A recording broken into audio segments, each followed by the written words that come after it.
오늘 또 누가복음 23장 26절부터 43절까지 말씀을 봅니다.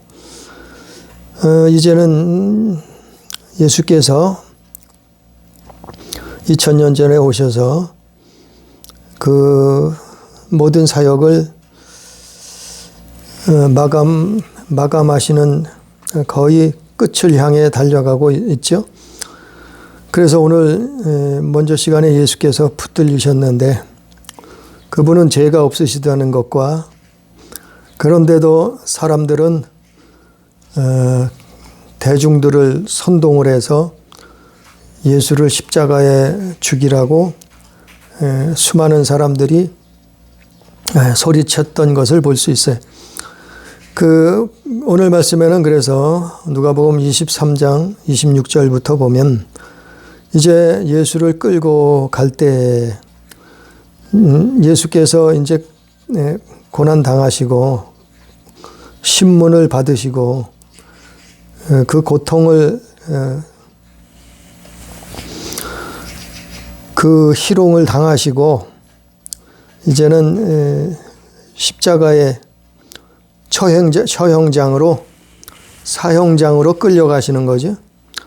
그 사형장이 어딘가 하면은 골고다 언덕 위에 있어요. 골고다 언덕길이요. 그 사형장에 이제 가시는데 26절에 보니까 구레네 시몬이라는 사람이 시골에서 올라왔어요. 예루살렘 아마 6월절 행사를 지키려고 예루살렘을 방문했던 것 같아요. 그런데 이 구레네 시몬이라는 사람이 마침 그 길을 지나다가 예수님의 십자가를 대신 지게 됐어요. 그렇게 된 이유는 예수님이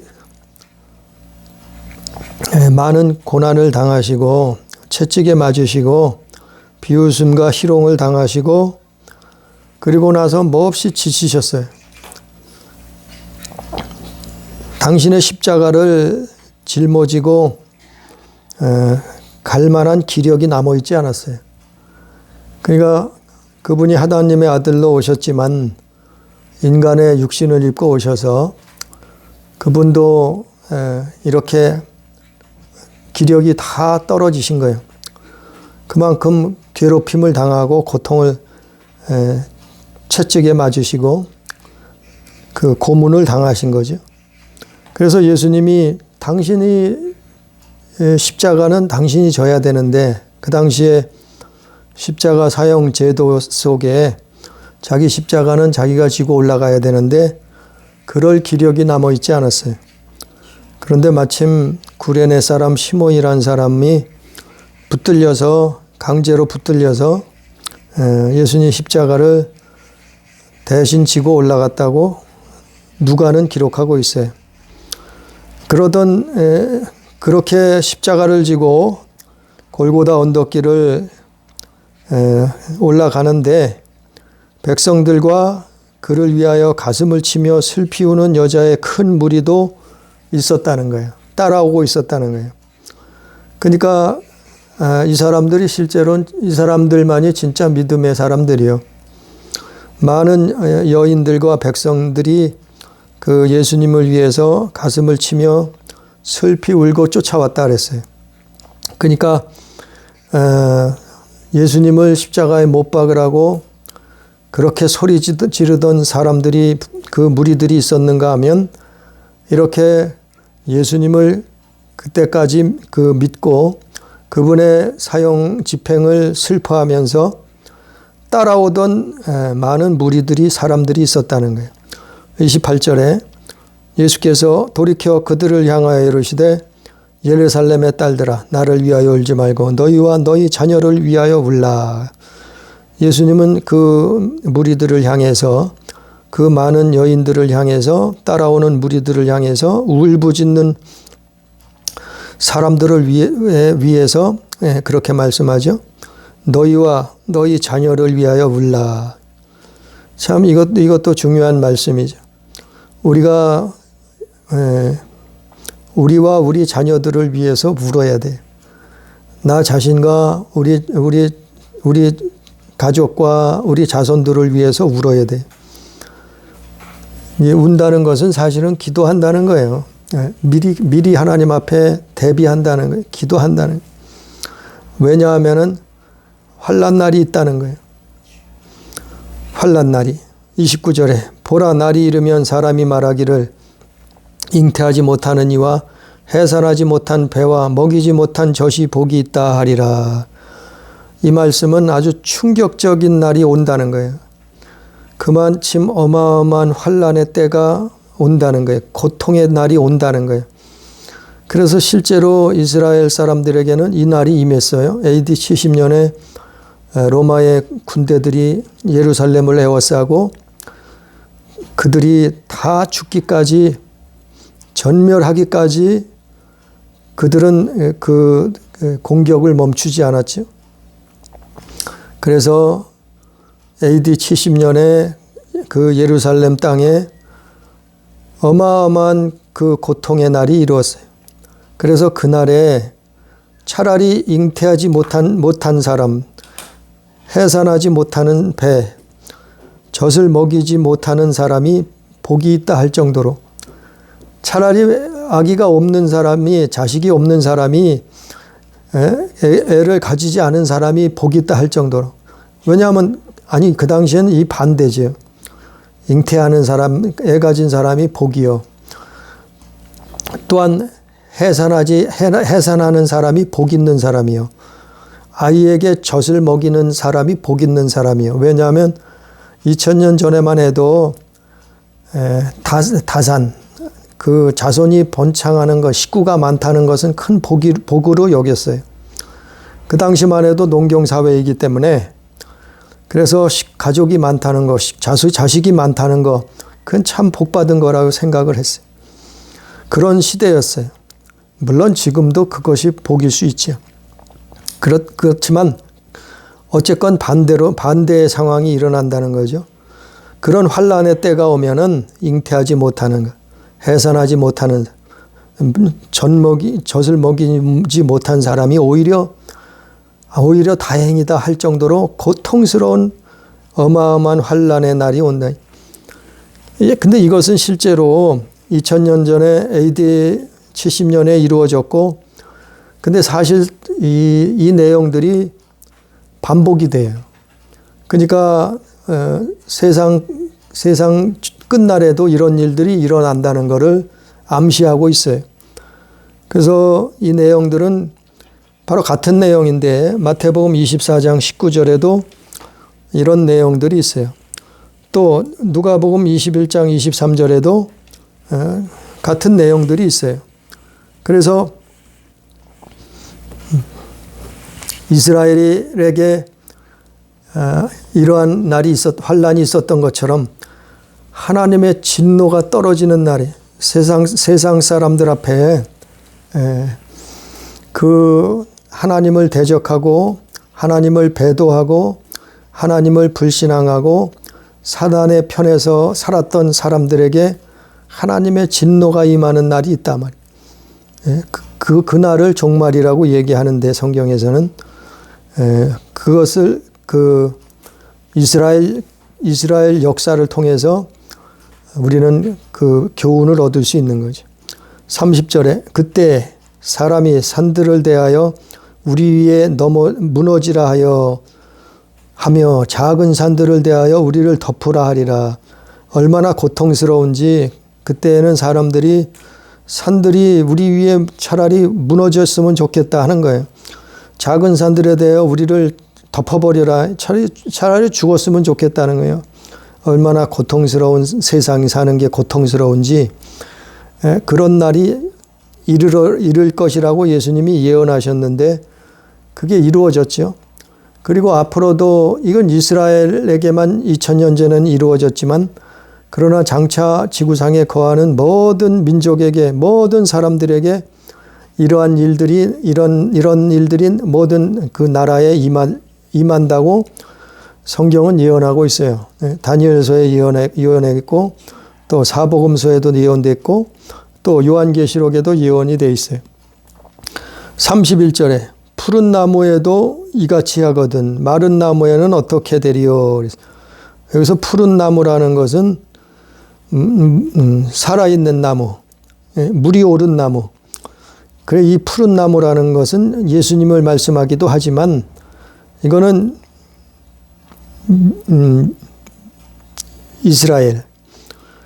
이스라엘을 말하고 그 당시엔 이스라엘이었고 오늘날 하면은 영적인 이스라엘, 그 하나님의 백성들. 마른 나무라는 것은 이방인들. 마른 나무, 그러니까 푸른 나무도 이렇게 고난을 당하는데 환난을 당하는데 마른 나무는 어떻겠느냐 이 말이요. 그날이 오면은 그런 환난의 때가 오면은 그러니까 기도로 준비하라는 거예요. 우리가 아니 우리 생에 안 올 수도 있지요. 우리가 100년을 살건 50년을 살건 우리 생에는 이런 일이 안 일어날 수도 있어요. 그러나 기도하라는 거예요. 대비하라는 거예요. 준비하라는 거예요. 그 기도를 저축하라는 거예요. 그래서 이 당시에 예수님의 말씀을 기억하고 믿은 사람들은 그 로마의 군대가 예루살렘을 에워쌀 때에 미리 예수님 말씀을 들었던 사람들은 도망쳤어요. 어디로? 산으로 도망쳤다니. 그래서 예수 믿는 사람들은 살아남았다니까요. 그게 그 역사적인 그 역사 속에 남아있어요. 기독교 역사 속에 나와있어요. 그 이스라엘 역사 속에 나와있어요. 그러니까 우리 시대에도 그럴 수 있다니. 그래서 울며 기도하라. 하나님 앞에 기도의 삶을 살라. 그래서 예수님께서 그 너희와 너희 자녀들을 위하여 울라. 너희와 너희 자녀들을 위해서 기도하라 이런 거예요. 32절에 또 다른 두 행악자도 사형을 받게 되어 예수와 함께 끌려가니 이 사람들은 두 사람들은 진짜 범법자죠. 죄인이죠. 그래서 십자가에 극형을 당하는 거예요. 사형을 당하는. 33절에 해골이라는 곳에 이르러 여기 누가는 해골이라 그랬는데 다른 성경에는 골고다 언덕길이에요. 그걸 원문에서 해석을 하면은 갈보리 언덕이요. 갈보리 언덕. 해골이라는 곳에 이르러 거기서 예수를 십자가에 못 박고 두 행악자도 그렇게 하니 하나는 우편에 하나는 좌편에 있더라. 이에 예수께서 이르시되 아버지 저들을 사하여 주옵소서 자기들이 하는 것을 알지 못함이니이다 하시더라. 그랬어요. 여기서 예수님이 기도하셨다라는데 이것이 정말 우리 예수 믿는 사람들의 그 마음, 생각, 그 마음 속에 품고 있는 그 모습이요. 그 심령 속에, 영혼 속에 품고 있는 그 예수님의 기도 제목을 보면서 우리는 그거를 품어야 돼. 우리는 그것을 갖고 있어야 돼요. 그 예수의 심정을 갖고 있어야 돼요. 뭐라고 기도하셨어요? 아버지 저들을 사하여 주옵소서. 자기들이 하는 것을 알지 못함이니이다 하시더라. 그 예수님을 희롱하고 비웃고 비방하는 사람들을 향해서 예수님은 저주하고 욕을 퍼붓은 것이 아니고 뭐라고 하셔요? 저들의 죄를 사하여 주옵소서. 자기들이 하는 것을 알지 못함이니이다. 이것이 정말 믿음의 사람이에요. 이것이 정말 하나님을 사랑하는 사람, 사랑을 품고 있는 사람이에요. 그래서 하나님 사랑, 이웃 사랑이. 먼저 하나님을 사랑하고 그리고 나서 그 사람 이웃, 다른 사람들이 불쌍한 거예요. 오늘날도 교회를 대적하는 사람들 보면 참 속상해하기도 하지만 그 영혼들을 보면 불쌍한 거예요. 불쌍한 사람들이요. 왜냐하면 하나님의 심판을 그 사람들이 당할 때를 생각하면 정말 그 사람들은 불쌍한 거거든요. 교회를 대적하고 핍박하고 하나님을 그 우습게 여기고 비웃는 사람들, 조롱하는 사람들, 이 사람들 참 정말 불쌍한 사람들이. 그 예수님은 그걸 아시니까 스데반도 똑같은 기도를 하지. 순교를 할 때 사도행전에 보면 순교당할 때 똑같은 기도를 해. 이것이 하나님 사랑, 이웃 사랑하는 그 심정을 품고 있는 거예요. 그 예수 믿는, 이게 진짜 예수 믿는 사람들이 마음에 품어야 되는, 이게 신앙인의 모습이요. 마음에 품고 있는 모습이요. 겉으로는 잘 몰라요. 똑같은 사람이니까 알겠어요. 겉으로는 잘 모르지만 속에 이것을 품고 있어야 된단 말이요. 이게 믿음이요. 이게 믿음의 사람들은 이런 마음을, 심정을 품고 있어야 돼. 다른 사람 같으면 저주와 욕설을, 그리고 마음에 아주 미움을, 저주를 품고 있어야 되는데 그렇잖아요. 자기를 조롱하고 희롱하고 십자가에 못 박는 사람들을 향해서 저주와 욕설을, 대부분 많은 사람들이 그렇잖아요. 그러나 예수님은 이렇게 하셨다. 이것이 믿음이라. 그런데 끝에 보니까 그들이 그의 옷을 나눠 제비 뽑았다 그랬어요. 이것은 바로 시편 22편 18절에 나와 있는 말씀을 이루기 위해서 그들이 행한 짓이에요. 그들이 예수님의 옷을 벗겨서 제비를 뽑았는데 그것이 구약성경 시편 22편 18절에 예언되어 있는 말씀이요. 예수님을 이렇게 하겠다. 예언되어 있었던 말씀이 이루어졌다. 36절에 백성이 서서 구경하는데 관리들이 비웃어 이르되 저가 남을 구원하시되 만일 하나님이 택하신 자 그리스도이면 자신도 구원할지어다 하고 군인들도 희롱하면서 나와 신포도주를 주며 이르되 내가 만일 유대인의 왕이면 내가 너를 구원하라 하더라. 그러니까 다 여기 예수님을 집행하는 무리들은 다 예수님을 조롱하는 사람들이요. 비웃는 사람들이요. 비방하고 희롱하는 사람들이요. 또 누가 있어요? 29절에 보니까 달린 행악자 중 하나는 비방하여 이르되 내가 그리스도가 아니냐 너와 우리를 구원하라 하되. 그러니까 예수님을 비웃고 희롱하고 비방하는 사람들인 한결같이 뭐라고 얘기해요? 한번 구원해 보라고 이러는 거예요. 네가 하나님의 아들이요? 그럼 한번 구원해 봐. 이러는 거죠. 내가 메시아야? 유대인의 왕이야? 그러면 너 한번 구원해 봐. 십자가에서 한번 내려와 봐. 강도도 내가 그리스도야? 그러면 너와 우리까지 한번 구원해 봐.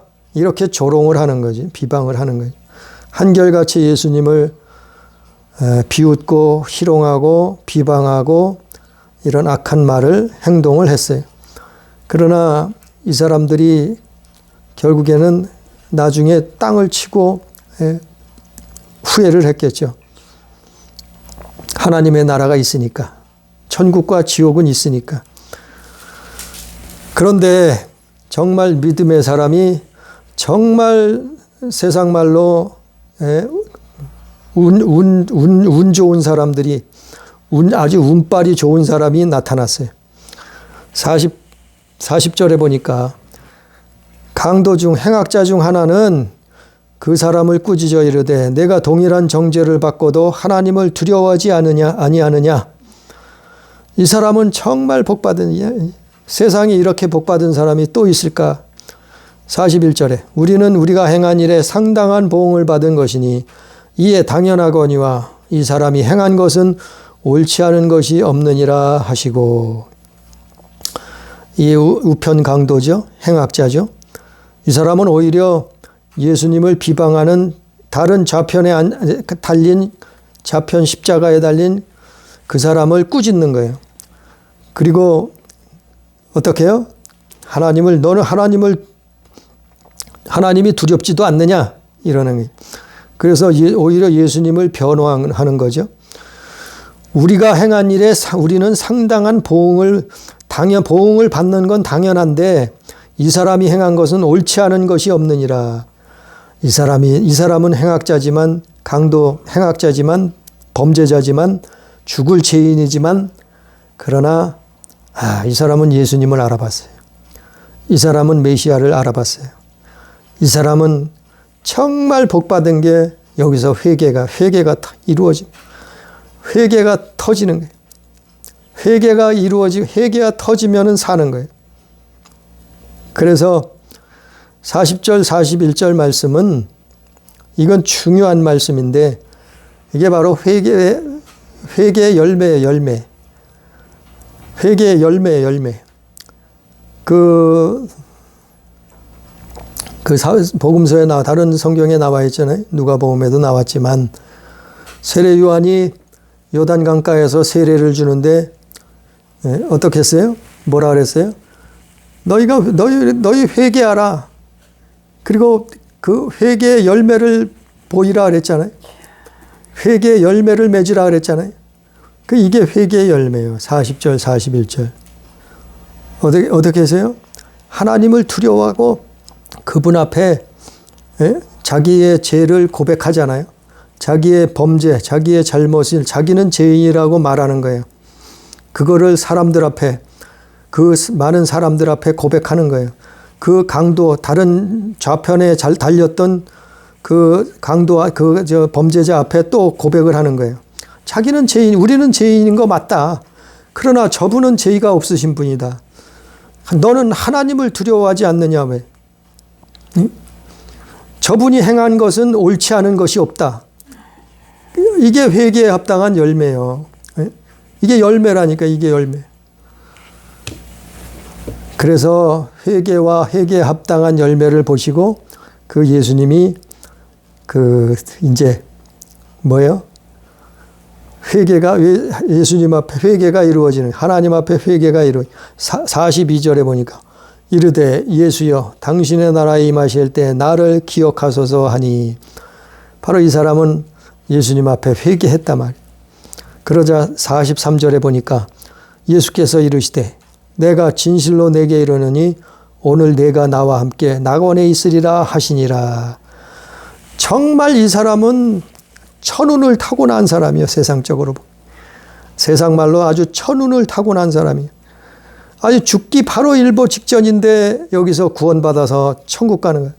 아니 일평생 이 사람은 불법자로, 죄인으로, 범죄자로 살았는데 죽음 순간에 믿음을 고백하고 회개에 합당한 열매를 맺고 그것을 보고 예수님이 뭐예요?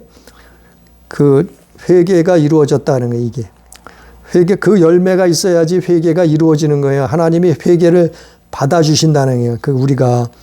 그래서 우리가 기도할 때 하나님 이거 잘못했습니다. 이게 내가 범죄했네요. 하나님 용서해 주시옵소서. 그것이 회개가 아니고 그걸 끊어버려야 된단 말이에요. 열매가 있어야 된단 말이에요. 그것을 버려야 된단 말이죠. 잘못한 것들을 이제는 내가 버리려고 몸부림치고 끊어내야 된단 말이에요. 이게 회개에 합당한 열매요. 누구에게? 다른 사람들 앞에, 우리 삶 속에 회개에 합당한 열매. 그걸 보고 하나님은 용서하시는 거예요. 용서하시는 거예요. 그러니까 회개가 그만큼 어려운 거예요. 회개가 쉬우면 누구나 다 천국 가게. 교회 다니면 다 천국 가지. 회개가 쉬우면. 교회 다니는 사람 다 천당 가지 않아요. 교회 다니는 사람 중에서도 천국 가는 사람 그렇게 많지 않다니까요. 왜냐하면 회개가 이루어지지 않아서, 회개에 합당한 열매가 없어서 그래요. 그 열매를 보여야지만, 그 열매가 있어야지만이 하나님이 용서하신다. 그걸 회개가 이루어진다는 말이에요. 그게. 그러니까 회개는 쉬운 것이 아니에요. 그래서 우리가 회개하기 전에 우리는 하나님의 그 말씀을 지키려고 노력해야 돼. 하나님의 계명을 지키려니 하나님을 사랑해야 된다. 그래서 이 강도는 마침내 복을 받았어요. 정말 큰 복을 받았어요. 하나님 나라를 소유했어요. 곧바로 순식간에 천국에 입성하는 자가 됐어요. 아니 얼마나 큰 범죄를 저질렀는데 십자가에 사형을 당하는 사람이 아주 팔자가 늘어져서 한순간에 천국 백성, 하나님의 자녀가 되잖아요. 순식간에. 그래서 43절 말씀이 이 말씀이 40절부터 제일 오늘 말씀 중에 중요한 거예요.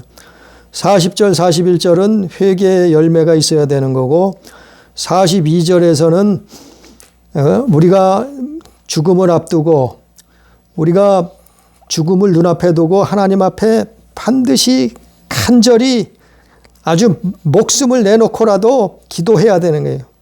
회개해야 되는 거예요.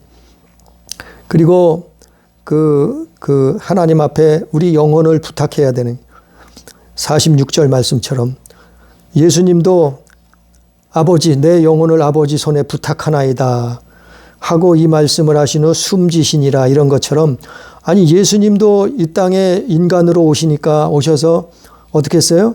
당신의 죽음을 앞에 두고 죽음 직전에 어떻게 했어요? 내 영혼을 아버지 손에 부탁하나이다. 죽음은 끝이 아니라니까. 죽음은 이제 시작이요. 우리는 잠시 잠깐 이 땅에 100년, 120년, 50년 잠시 잠깐 왔다 가는 세상. 안개와 같고 새벽 이슬과 같고 피는 꽃과 같은 인생길이요. 잠시 왔다 가는 인생길인데 그러나 영혼의 때는 끝이 없단 말이에요. 그러니까 죽음 이후에는 영원한 세상이 있어요. 그렇기 때문에 하나님 앞에 간절히 기도해요. 하나님 앞에 기도하는 거예요. 아니 예수님도 기도했다니까요. 왜? 육신의 죽음을 맞이하니까 이렇게 살아야 된다는 거예요. 그러니까 예수님은 태어나실 때부터 죽을 때까지 우리 인간이 사람이 어떻게 창조자 앞에 살아야 되는가를 아주 몸으로 행동으로 말로 행함으로 당신의 인생을 통해서 다 하나부터 열까지 보여주신 거예요. 그 태어나서 죽을 때까지 그걸 다 우리에게 사람들에게 보여주신 거라. 그러니까 우리도 하나님 앞에 서기 전에 반드시 기도해야 돼요. 회개해야 돼요. 더군다나 기도해 줘야 돼. 기도해 줘야 된다니요. 자식들이 기도해 줘야 돼. 부모를 위해서 자식들이 기도해 줘야 돼. 형제들은 형제들끼리 기도해 줘야 돼. 예? 영혼의 때를 위해서 기도해요. 죽음을 앞에 두고 기도해야 된다니까요. 예수님 앞에 두고 누가 기도했어요? 여기 28절에 기도했잖아요. 예루살렘의 딸들이 기도했잖아요. 많은 백성과 슬피 우는 여자의 큰 무리가 예수님 따라오면서 울었잖아요. 기도했잖아요. 그것처럼 예수님을 위해서 울었던 것처럼 기도했던 것처럼 아니 이 땅에 남은 사람들이 기도해 줘야 된다니까요. 자식들이 기도해 줘야 돼요. 부모가 목숨이 경각에 달렸는데 무슨 힘이 있어서 기도하겠어요. 그때는 자식들이 기도해 줘야 되는 거예요. 남은 성도들이 기도해 줘야 되는 거예요. 또 형제들이 기도해 줘야 되는 거예요. 배우자가 기도해 줘야 되는 거예요.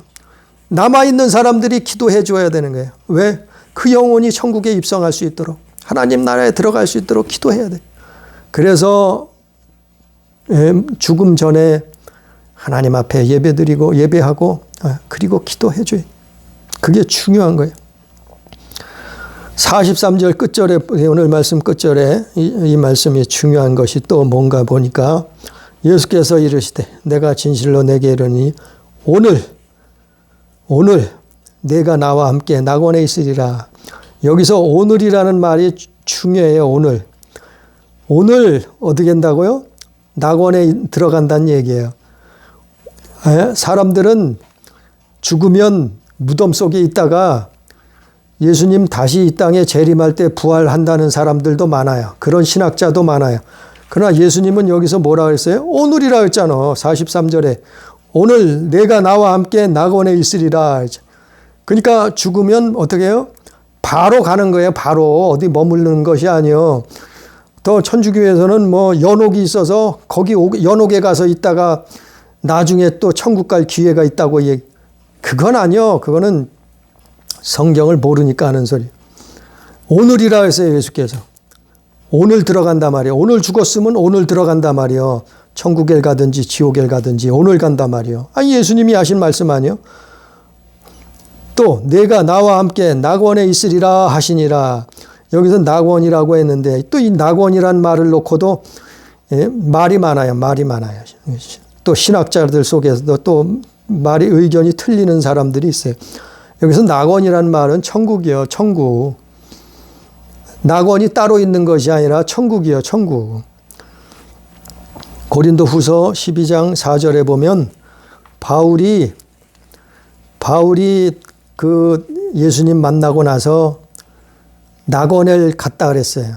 근데 그 낙원을 말하는 거 보니까 천국이에요, 천국. 바울이 말했잖아요. 고린도후서 12장에. 자기는 낙원에 들어갔다 왔다. 천국이요. 또 계시록 2장 7절에 보니까 그 낙원에는 생명나무의 실과가 있어서 그걸 주겠다고 했어요, 예수님이. 계시록 2장 7절에 낙원에는 생명나무가 있어서 그 생명나무의 실과를 이기는 자에게 주겠다고 하셨는데 바로 이 낙원이란 말은 천국이란 얘기예요. 하나님 나라란 얘기예요. 근데 그거 가지고 딴 얘기할 거 없어요. 그러니까 죽으면 바로 천국 가든지 지옥 가든지 하는 거요. 그것이 바로 결정된다는 거예요. 그리고 중간에 무슨 감옥이 따로 있는 게 아니에요. 연옥이 있는 게 아니고 오늘 죽었으면 오늘 간단 말이에요. 예수님이 말씀하시잖아요. 그래서 오늘 말씀은 이 내용들이 중요한 말씀들이 40절부터 43절에 나와요. 예수님의 이 일거수일투족, 그분의 입에서 나오는 모든 말씀, 그분이 행하시는 모든 행동, 그것을 하나하나 살펴보면 이거는 우리가 이 땅에 사는 동안 너무나 중요한 일들이고 중요한 말씀이고 중요한 행동들이에요. 그래서 성경을 볼 때 그거를 우리가 머릿속에 이렇게 생각 속에 만화처럼 그려보면, 영화처럼 그려보면 예수님이 십자가의 언덕길을 이렇게 가셔서 그리고 가시는 길에 구레네 시몬을 만났고 그 많은 또 사람들이, 예루살렘 딸들이, 예수 믿는 사람들이 울면서 기도했고 소리쳤고 그분을 쫓아왔고 뭐 이러한 일들, 그리고 예수께서 저들의 죄를 용서해 달라고 대신 기도해 주셨고 이런 일들을 만화처럼 영화처럼 상상해 보면서 성경을 읽으면 이것이 우리 영혼의 양식이 되는 거예요. 우리가 이것을 이래서 이런 일이 일어났구나. 예수님이 이래서 이런 행동을 하셨구나. 이런 말씀을 하셨구나. 이것이 이런 뜻이구나. 그래서 예수님이 오늘 강도에게 너는 구원받았다고 선포하고 너가 오늘 나와 함께 낙원에 하나님 나라에 들어간다는 걸 선포하셨다는 거. 이 내용을 들어보면, 이런 내용들을 보면은 아주 지금 현실에 나타나는 아주 그 당시에 지금 내가 사는 것 같잖아요. 그걸 느낀단 말이지. 그래서 우리는 성경을 볼 때 믿음을 가지고 보면서 우리는 성경을 볼 때 그 하나님 말씀을 살아있다는 것을 기억하면서 우리가 성경을 보고 예수를 믿기를 원합니다. 그래서 오늘 강도처럼 예수님 만나 천국에 입성한 강도처럼 우리가 하나님 앞에 서기 전에 하나님 앞에 기도하고 회개하고 그리고 하나님 나라에 입성할 수 있는 우리 가족, 우리 교회가 다 되기를 주님의 이름으로 축복합니다. 기도합니다. 전능하신 아버지여, 우리는 이 땅에 힘이 없어서 질병을 이길 힘이 없고 목숨을 유지할 힘도 없고 건강을 유지할 힘도 늙어지는 것을 이길 힘도 없어서 사람이 이 땅에서 죽습니다. 한 번 태어나서 죽습니다. 그리고는 심판이 있다 말씀하신 것처럼 아버지 하나님, 그러나 그것이 끝이 아니고 영혼의 때가 있어서 주님의 날에 주님의 나라를 준비해야 되는데 아버지 하나님, 오늘 말씀을 통해서 들은 것처럼 본 것처럼 아버지 기억하게 해 주옵소서. 주님의 나라에 이르기 전에 이 우평 강도를 기억하게 해 주옵소서. 하나님 앞에 자신의 잘못을, 자신의 죄를 회개하고 그리고 회개에 합당한 열매를 보이고 하나님 나라에 입성하는 이 놀라운 사람을 보았사오니 아버지여, 우리의 삶도 비록 죄악 세상에 살지만 우리도 허물 많고 죄가 많은 사람이지만 그러나 하나님 나라에 가는 그 놀라운 축복을 얻게 해 주옵소서. 아버지 이러한 믿음을 갖게 해 주옵소서. 아버지 이렇게 기도의 삶을 회개의 삶을 살게 해 주옵소서. 그래서 예수께서 강도에게 오늘 내가 나와 함께 낙원에 있으리라 하신 것처럼 우리에게도 우리의 영혼에게도 이렇게 명령하셔서 우리가 장차 하나님 나라 영원한 천국에 다 들어갈 수 있는 귀한 하나님의 자녀 성도의 삶을 살 수 있도록 역사하여 주옵소서. 오늘도 함께 하신 은혜를 감사하며 예수님 이름으로 기도드리옵나이다. 아멘.